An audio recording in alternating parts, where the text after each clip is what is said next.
Good evening, everyone. I am here to answer a few questions tonight, like always. And gosh, I think it's day 20 or 20 something on this little journey we're going on. 30 days, 30 questions. Well, it's been a lot more than 30 questions, but that was the goal anyway. But it's been so much fun. Just want to keep doing it. First, I wanted to apologize. Yesterday, we had a bunch of trolls that jumped on the feed. And it was a little disconcerting, so I felt a little bit off, but I think we've got them banned, and we should be good to go from here on out. So, all right, let's go ahead and jump in on the first question. So the first question is from Jillian, and Jillian asks, "Hi friends, I'm already thinking about fall and winter production. Wondering if folks have any luck with transplanting rutabagas, purple top turnips, and or daikon, or is it a bit of direct seed?" Yeah, great question, Jillian. So on purple top turnips and daikon, we always would definitely go ahead and direct seed. Usually, inch or two apart on some of those crops. They can be really large, and it's nice to have a little bit of space for them. So it's a lot more space than like a regular red radish. But for things like rutabagas, we in kohlrabi, we actually really enjoyed transplanting those. And the reason why is so we could get 100% germination in the bed, have perfect, they'd all be the same size. So especially trying to sell wholesale, it was nice that every single rutabaga was about a pound or so. If you transplant late, sometimes you can get a little bit of, crazy root growth on the bottom, but we just found usually trimming them up with a knife worked actually pretty well in there. So we were transplanting, we would go in like 1/28 size cells, and then we were transplanting out 3 rows across on plastic, usually about 8 inches apart in a row. And they grew nicely. You always had uniform size. On some of the newer varieties, which is more expensive seed, it was nice because it allowed us to save that seed and really make the most of that seed. And again, you're reducing your weeds, 3 to 4 less weeks, probably 3 weeks less in the field, so less time to have to worry about flea beetles and cabbage looper and that sort of thing. But yeah, and so then we would normally seed down between those beds with rye or like an oats if we're trying to be done with that fall. So all right, yeah, that's all I had on that. The second question is, let's go ahead and see if we can grab that, is from Andy Henderson. And Andy asks, "I'm pretty handy." Yes, handy Andy. Could I build my own large 50 by 40 greenhouse for cheaper than a kit or the same quality?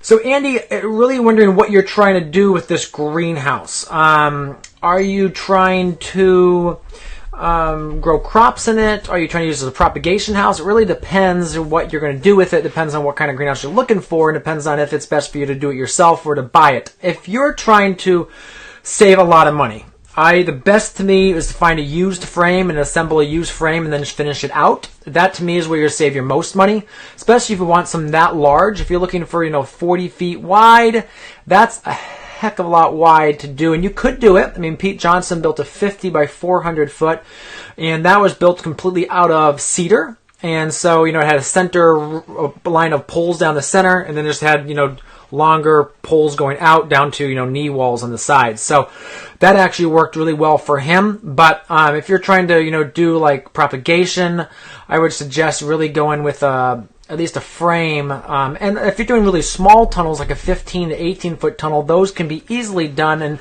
Johnny's, I think, even has a 20 foot if you're in the southern area that they can do with their benders. And that to me is a very feasible option there to go along to do that.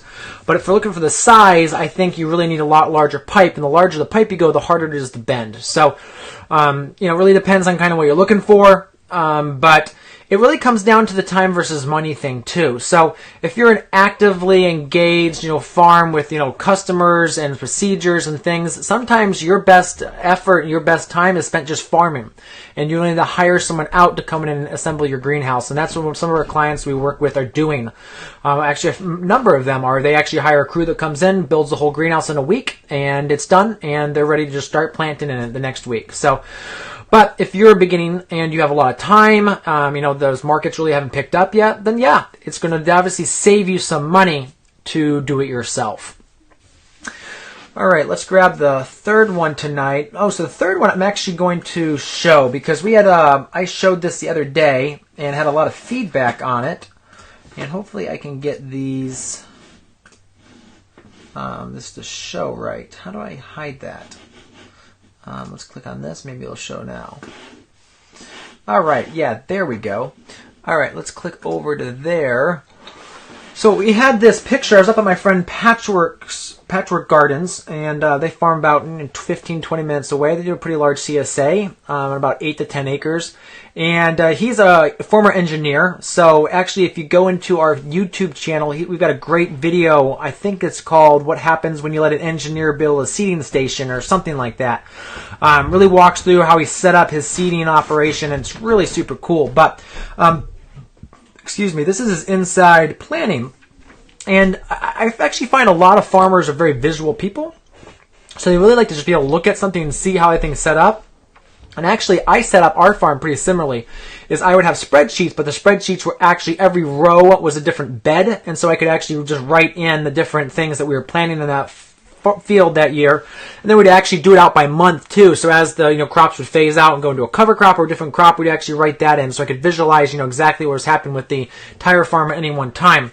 But this is done on just a great big blackboard, and if you look at this closely, each of these numbers up top, so A06, I believe is a different field. And what I'm going to do, because we talked about briefly when I was up there, but I'm going to head up to his farm probably in the next couple of weeks when it rains next, and we're going to shoot a couple videos together, because he does an incredible job also of computer spreadsheets. He's an Excel wizard and has done some amazing jobs with being able to automatically generate